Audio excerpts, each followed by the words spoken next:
Today we're going to talk about foot drop, or really just ankle weakness in general. We're going to go over some of the things that cause ankle weakness, how you might know if you do have weakness in your ankles, and of course some ways to treat ankle weakness and improve your overall balance. If you're new to this channel, I'm Tara, I'm a neurologic physical therapist, and on this channel we talk about anything and everything related to mobility, health, fitness, and mindset, with the end goal of empowering you with as many tools as possible to move with less pain, greater efficiency, and live an overall happier, healthier, more active lifestyle. And all that being said, today we're going to talk about ankle weakness, or what many of you might have been diagnosed with as foot drop. So first I want to differentiate two different ankle problems. There is foot drop, which is weakness in the muscles that lift the foot up, and foot drop is kind of like a floppy foot. If you've been following this channel for a while, a couple weeks ago I did do a short just differentiating the difference, but I want to go into a little bit more depth on that. So that's foot drop. It's a floppy foot. Now that's different from spasticity. Spasticity in the muscles, primarily in the muscles in the back of the lower leg, or the muscles that point the foot. That's an involuntary contraction of the muscles that point the foot down, and a lot of times that gets misdiagnosed as foot drop, but spasticity is definitely not the topic of this video. Spasticity is that involuntary pointing. So if you know you have involuntary pointing down to your foot, or your foot feels like it's always stuck pointed down, like if you tried to lift it up it wouldn't lift up, that is spasticity, and that is not the topic of today's video. If you have spasticity, go up to that YouTube search bar and type in Rehab HQ and spasticity, and you will get to a lot of videos that I have made on that, with some exercises on how to help you walk better and move better with spasticity in your lower leg. But now back to foot drop. So some of the things that cause foot drop are damage to the nerve that go to the muscles that lift the foot up. This can sometimes happen after a total hip replacement, so where that nerve goes through the hip joint that goes all the way down and innervates or activates that muscle in your lower leg that lifts the foot. That can cause foot drop. Direct trauma to the outside of the knee is where that nerve is very superficial, so any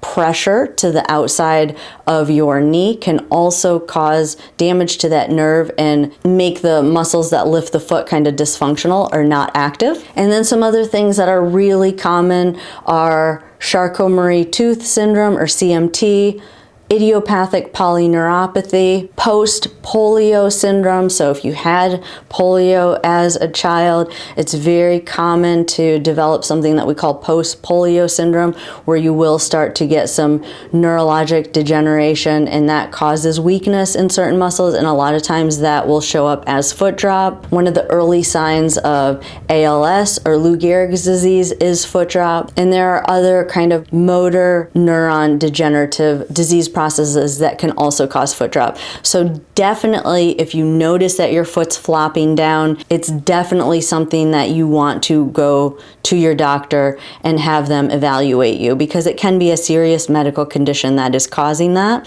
Also, where the nerve comes out of the back. So disc herniations, things like that can also cause foot drop. But some of those things I listed off are definitely serious medical conditions where you do need medical intervention. So if you don't have a diagnosis and you notice that your foot is just floppy, that would definitely be a reason to go see a doctor and get this evaluated by a doctor. Now, there's one other thing I want to bring up that's becoming really common, and it's this idiopathic polyneuropathy. I don't know why, but it seems to be more and more common. I didn't see it a lot maybe 10 or 15 years ago, and it does seem to be definitely more prevalent in recent years. So I'm not really sure why that is.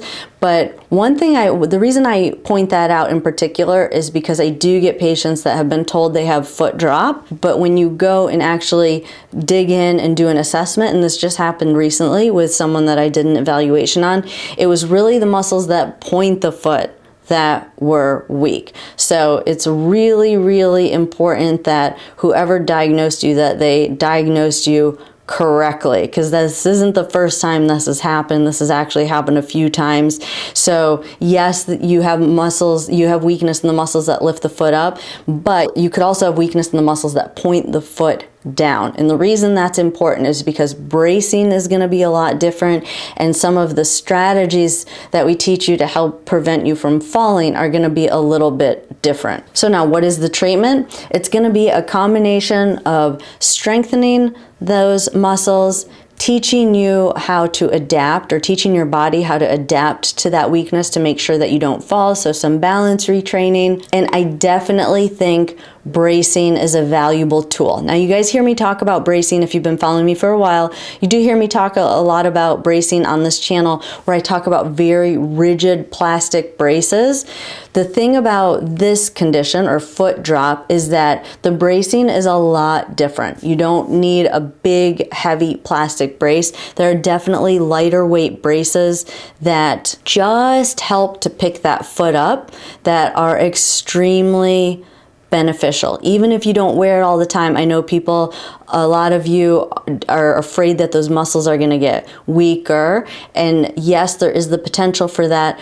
But if you're not using those muscles anyway, because you're so worried about falling subconsciously, which you probably are if your foot is floppy, I definitely recommend bracing. The braces that I like that are very lightweight are a brace. There's one brace called a noodle. It's a carbon fiber brace. It is only for foot drop. If you have any spasticity or involuntary pointing of the foot at all, it's not going to work. And then there's also some foot drop straps on Amazon that work extremely well if you really have just a floppy foot without spasticity. And then, of course, strengthening the muscles as much as possible to help lift the foot up, as well as balance retraining. You want to challenge your body in as many ways as possible that simulates the activities that you do in real life, so that your body learns how to adapt to this weakness in your lower leg. So let's head on over to the gym, and I will show you what some of the strengthening exercises look like and some of the balance retraining exercises that I think work well if you have a true foot drop. Now, it is helpful to just know a little bit of the anatomy in the lower leg so that you can understand kind of why we're doing the exercises. And one important thing is that it is easier to lift the foot up with the knee bent. If you've had a stroke or you've had a brain injury, we call this a synergy pattern, where muscles kind of link up together. So the muscles that bend the knee and the muscles that lift the foot have a tendency to link up together. So if you start with your knee bent, you might have a little bit more kind of help using a synergy pattern to help lift the foot up. The other reason that starting with the knee bent is important is because it makes the muscles on the back of the ankle, it puts them on a little bit of slack. So if they're tight at all, you're not going to get that resistance. So you're going to have a little bit of an easier time lifting the foot up. So again, I always recommend starting with the knee bent. Now, the first thing I'm going to show you is what I call an active assisted technique. Just using an A-strap that you can buy at Walgreens. You're basically just going to wrap the A-strap around the tip of your toe. You want to get as far out on the tip of your toe as possible. And then you want to get up as high around the top of the leg, just below the knee as possible. And I'm going to do this, I'm going to kind of wrap this around twice. So I went around the foot a couple of times. I'm coming from the outside, so I want the angle of pull from this A-strap to kind of be on the outside of the ankle. And then you do want to go a couple of times around the top of the knee just to make sure it doesn't slide down. It just has a tendency to not slide if you do go a couple of times. And then I'm going to go back down. You can see I'm kind of creating an X. I'm going to go under the foot again. And then I'm going to come back up and go around the knee. Now, another suggestion I have is that you want to make sure that when you're doing these straps here, that you're keeping the ankle bent. That'll give you a little bit more tension on that. You definitely don't want to do it with the foot pointed, because you're going to lose the tension from this strap. So this is basically what's going to help us lift the foot up. Now, if you have any kind of nerve damage down here, make sure that if your A-strap comes with those metal clips, that you don't use them, because you might not feel if they're poking into your skin. So just either tape it or do what I did and just tuck it in here. And then from there, you can kind of let the foot drop off the edge of the step, and then you're just going to work on lifting that foot up. You can see this A-strap now is kind of serving to help that foot. So we call this kind of like an active assisted technique of trying to lift that foot. So again, that's an active assisted technique with the knee bent. This would be what I would recommend in the very early stages. And then from there, where I'd go is just to knee bent, taking the A-strap off, and now you're doing active ankle dorsiflexion. That would be the next step. So now, once we get really good at lifting the feet up with the knee bent, now we're going to go to working on activating that muscle on the front of the lower leg with the knees straighter. For this exercise, what we're going to do is, instead of lifting the foot to activate that muscle that lifts the foot, we're actually going to keep the foot stationary, and we're going to move the lower leg bone. So you can see that's still working that same muscle when we do this exercise. So what you're basically going to do is start with your feet about 6 inches away from the wall, and then you're just going to try and use those ankle muscles to pull your weight forward. If you know you have a tendency to kind of lean towards a stronger side, really pay special attention to that and really almost kind of force more weight onto the weaker side. And again, it's very subtle, and you could do it by using your hips, but so really focus that you're using your feet to pull your body weight forward.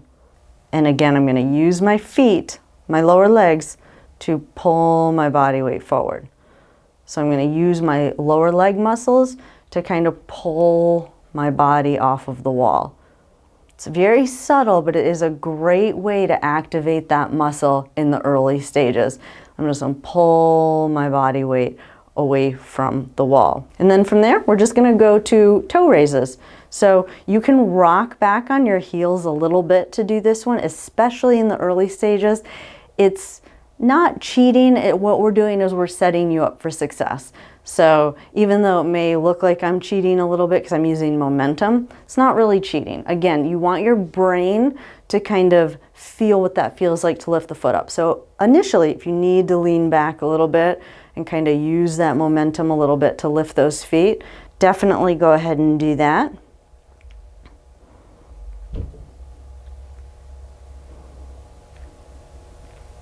And then eventually, you want to be able to lift those feet without rocking as much. So you can see now I'm kind of lifting my feet, but not necessarily like rocking back.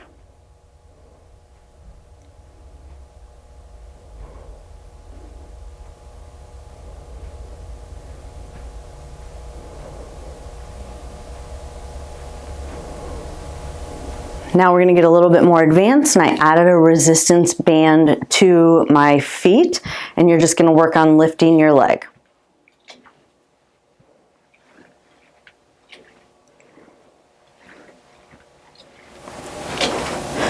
So that is a resisted ankle dorsiflexion exercise. Sometimes doing that added knee lift can sometimes help to get that foot to lift up. Again, it's kind of what I said earlier about using those synergy patterns. So even though it might look hard, don't give up on this exercise. Give it a try before you make any conclusions that you can't do it. Definitely give that one a try. And now for this next exercise, we're going to use a wobble board. So I have it so that it tilts forwards and backwards. Definitely hold on for safety. Use a countertop if you need to. But you're basically going to like rock it forward and then try and bring it back to neutral. Now, the further forward your feet are, the harder that's going to be to bring it back so that it's flat. And make sure, again, that if you have a tendency to lean towards a stronger side, that you try and even your weight out, or even make sure you're shifted a little bit more towards your weaker side. And then again, I'm kind of towards the front of the board, and then I'm just going to try and again pull that board back so that it's flat.